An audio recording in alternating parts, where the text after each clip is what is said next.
আটাইতকৈ প্ৰিয় বন্ধু হ'ল জোনবাইটো। জোনবাইটোৰ প্ৰতি তাৰ এক সাংঘাতিক ভালপোৱা আছে। জোনবাইটোক তাৰ বৰ আপোন যেন বোধ হয়। জোনবাইৰ লগত সি বিভিন্ন কথা পাতে, নিজৰ সুখ দুখবোৰ ভগাই লৈ এক প্ৰশান্তি অনুভৱ কৰে। সাংঘাতিক স্পৰ্শকাতৰ সি। অকল ভালপোৱাবোৰতে সীমাবদ্ধ নাথাকি ভালপোৱাবোৰৰ অধ্যয়ন কৰি সি শান্তি পাইছিল।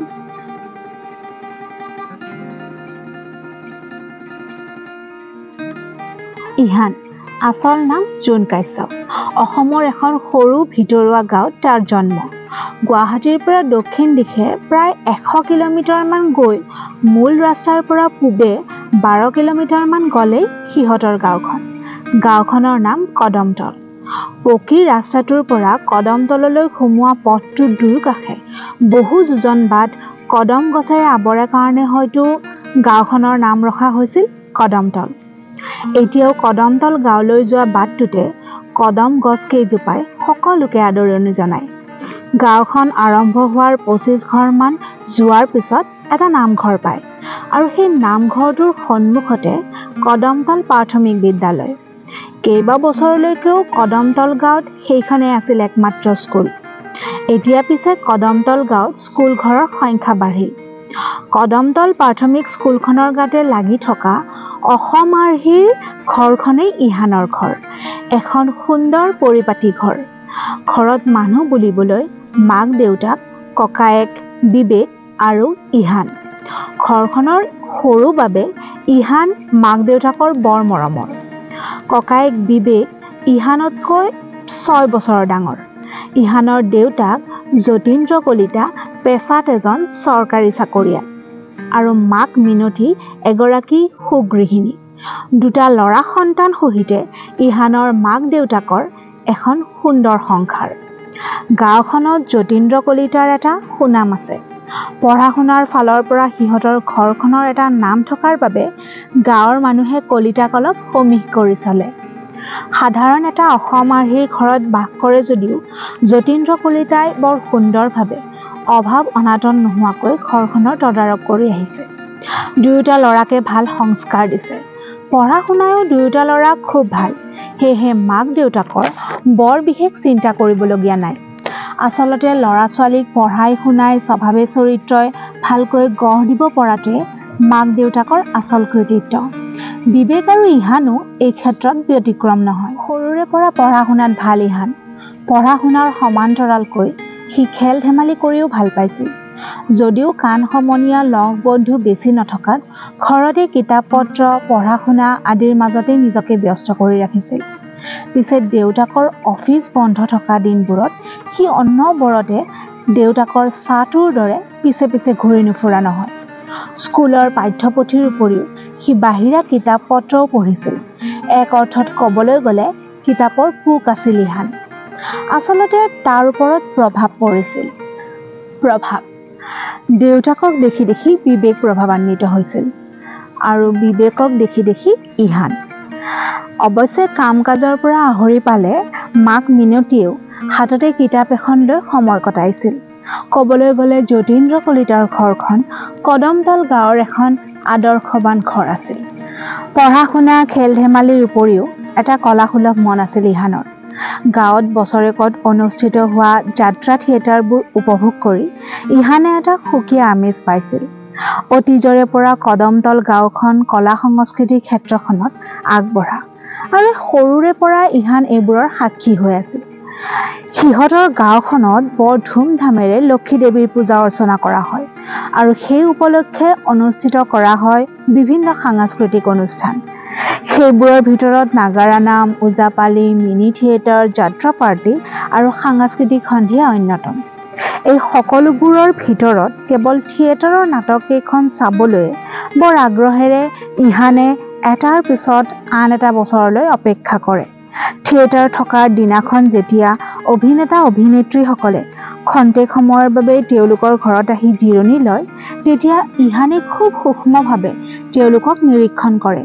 সিহঁতে কেনেকৈ খায়, কেনেকৈ থাকে, কেনেধৰণৰ কাপোৰ পিন্ধে, কেনেকৈ মেকআপ কৰে ইত্যাদি ইত্যাদি। আৰু সময়ত মুগ্ধ হৈ চাই ৰয় তেওঁলোকৰ অভিনয়। ইহানৰ আন এটা মন কৰিবলগীয়া দিশ হ'ল তাৰ অনুসন্ধিৎসু মনটো। কিবা এটা কথা যদি তাৰ মনৰ কোনোবা এটা কোণত টুকুৰিয়াই, তেন্তে সেই কথাটোৰ গুৰিলৈকে গৈ আঁতি গুৰি মাৰি আয়ত্ত নকৰালৈকে সি ক্ষান্ত থকা নাছিল। সেয়েহে যিবোৰ বস্তুৱে তাক আকৰ্ষণ কৰে, সেই সকলোবোৰ বস্তুৰ পুংখানুপুংখ অধ্যয়ন কৰিবলৈ সি যৎপৰোনাস্তি চেষ্টা কৰে। যিহেতু সৰুৰে পৰা অভিনয়ৰ লগত জড়িত কথাবোৰে ক'ব নোৱাৰাকৈ তাৰ মনত সাজ বহুৱাইছিল, সেয়েহে অভিনয় জগতখনৰ লগত জড়িত কথাবোৰ আঁতিগুৰি মাৰি জানিবলৈ তাৰ বৰ আগ্ৰহ জন্মিছিল। কিন্তু হাইস্কুল শিক্ষান্ত পৰীক্ষাৰ কাৰণে সি অলপ দিনৰ বাবে সেইখন জগতৰ পৰা ফালৰি কাটি আহিবলৈ বাধ্য হৈছিল। কাৰণ আনুষ্ঠানিক শিক্ষাৰ গুৰুত্ব সকলোতকৈ আগত, সেয়া তাক দেউতাকে শিকোৱা কথা।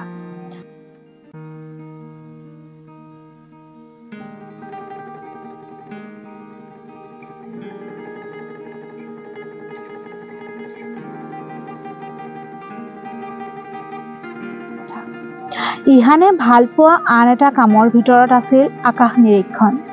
আজৰি পালেই সি আকাশখনলৈ লাগি চাই ৰৈছিল। আকাশখনৰ লগত যেন তাৰ কিবা এটা বুজাব নোৱাৰা সম্পৰ্ক আছে। তাৰ মনত আছে, সৰুতে আকাশখনৰ লগত জড়িত নানা প্ৰশ্ন সুধি সি দেউতাকক ব্যতিব্যস্ত কৰিছিল। দেউতাকেও সাধ্য অনুসৰি তাৰ কোমল মনে বুজিব পৰাকৈ উত্তৰবোৰ দি গৈছিল। আৰু পিছলৈ মহাকাশৰ বিষয়ে সবিশেষ জ্ঞান আহৰণ কৰিব পৰা কিতাপবোৰ দেউতাক যতীন্দ্ৰ কলিতাই তাৰ কাৰণে সংগ্ৰহ কৰি আনিছিল আৰু সি সেইবোৰ লৈ ব্যস্ত হৈ থাকিছিল। যিহেতু তাৰ লগ বন্ধুৰ সংখ্যা তেনেই তাকৰ, গতিকে সি ঘৰৰ মানুহবোৰকে অনবৰতে কিবা নহয় কিবা প্ৰশ্নৰ অৱতাৰণা কৰি হাৰাশাস্তি কৰি মাৰিছিল। ইহানৰ আটাইতকৈ প্ৰিয় বন্ধু হ'ল জোনবাইটো। জোনবাইটোৰ প্ৰতি তাৰ এক সাংঘাতিক ভালপোৱা আছে। জোনবাইটোক তাৰ বৰ আপোন যেন বোধ হয়। জোনবাইৰ লগত সি বিভিন্ন কথা পাতে, নিজৰ সুখ দুখবোৰ ভগাই লৈ এক প্ৰশান্তি অনুভৱ কৰে। সাংঘাতিক স্পৰ্শকাতৰ সি। অকল ভালপোৱাবোৰতে সীমাবদ্ধ নাথাকি ভালপোৱাবোৰৰ অধ্যয়ন কৰি সি শান্তি পাইছিল। নতুনক জানিবলৈ বুজিবলৈ কৰা আগ্ৰহটোৱে তাক সদায় নতুনত্বৰ দিশে আকৰ্ষিত কৰিছিল। আকাশখন নিৰীক্ষণ কৰি থকাতে সীমাবদ্ধ হৈ নাথাকি মহাকাশৰ লগত জড়িত বিভিন্ন কিতাপ পত্ৰ পঢ়ি সৌৰজগতখনৰ বিভিন্ন কথা সি কম সময়ৰ ভিতৰতে আয়ত্ত কৰি লৈছিল।